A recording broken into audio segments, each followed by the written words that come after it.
यह लक्ष्य हम ही तो पाएंगे, यह दौड़ हम ही तो जीतेंगे, जीवन भर गतिशील रहेंगे, सबको गतिशील बना देंगे। शायद इसी उद्घोष के साथ संस्कृत गंगा अनवरत रूप से संस्कृत के प्रति सन्निहित होकर कार्य को गति दे रहा है और आगामी 21 सितंबर को होने वाली टीजीटी साक्षात्कार के संदर्भ में आपने संस्कृत गंगा में उत्तीर्ण हुए समस्त विद्यार्थियों का एक मॉक इंटरव्यू आपने रखा, जिसमें मुझे डॉक्टर अवधेश द्विवेदी तथा मेरे बड़े भाई डॉक्टर अभिषेक त्रिपाठी मंडलिक जी को समाहूत किया। इसके लिए मैं आपको बहुत बहुत साधुवाद और धन्यवाद देता हूँ। आने पर विद्यार्थियों का जब साक्षात्कार प्रारंभ हुआ तो निश्चित रूप से उनका जो अध्ययन है और अध्यापन है वो गुणवत्तापरक और विद्वत्तापरक है। बस कमी इस बात की है कि बच्चे बोलते नहीं हैं, बोलने का घर पर अभ्यास नहीं करते हैं, उनमें हिचकिचाहट है।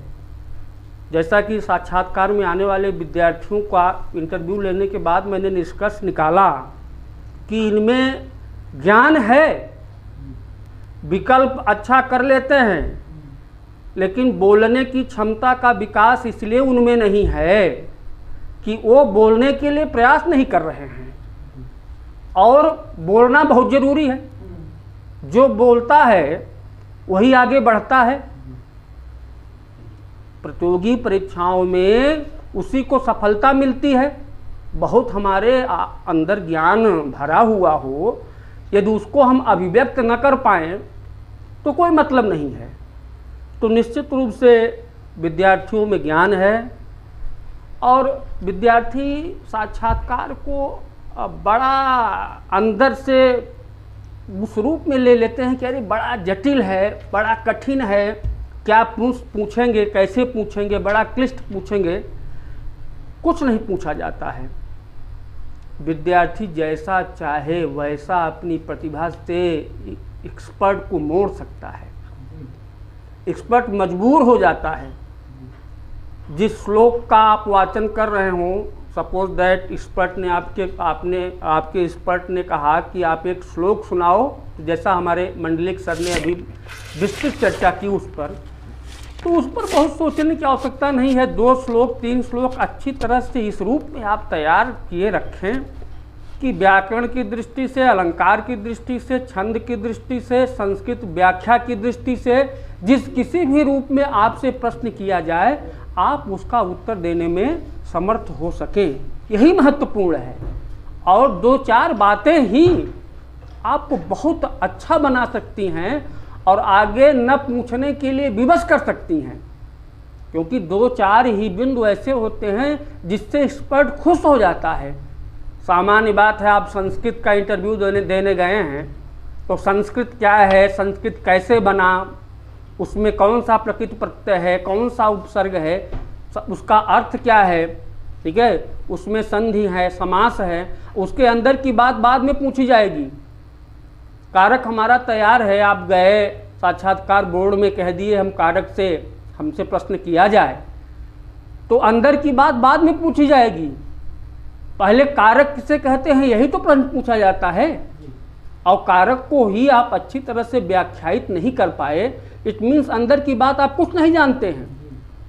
यदि संबंध और संबोधन कारक नहीं है तो क्यों नहीं है, कारक किसे कहते हैं, ठीक है, इसका आपको वास्तविक ज्ञान नहीं है तो अंदर की बात आप उक्त और अनुक्तता की स्थिति कैसे समझ पाएंगे, क्योंकि कारक प्रकरण का पूरा जो अवलंबन है उक्त और अनुक्त पर है। कारक कह देने मात्र से उसमें द्वितीय तृतीय चतुर्थी पंचमी विभक्ति थोड़ी हो जाती है। यदि उक्त कर्म होगा तो उसमें प्रथमा ही होगी, उक्त करण होगा तो प्रथमा होगी, उक्त संप्रदान अपादान अधिकरण होगा तो उसमें प्रथमा विभक्ति ही होगी। में पय पर आदि आने पर हिंदी जैसे शब्द में उसमें सप्तमी विभक्ति की स्थिति या अधिकरणत्व की स्थिति थोड़ी बनती है। जब वो अनुक्तता की स्थिति को प्राप्त करता है तभी अपनी अपनी विभक्तियां प्राप्त करता है, अन्यथा नहीं। ये सामान्य चीज़ें हैं, विद्यार्थियों को जरूर ध्यान में रखना चाहिए। कारक से ही विभक्ति क्या है, कारक क्या है, विभक्ति किसे कहते हैं, उपपद विभक्ति क्या है, कारक विभक्ति क्या है, सामान्यतया कारक में ये प्रश्न उठते हैं।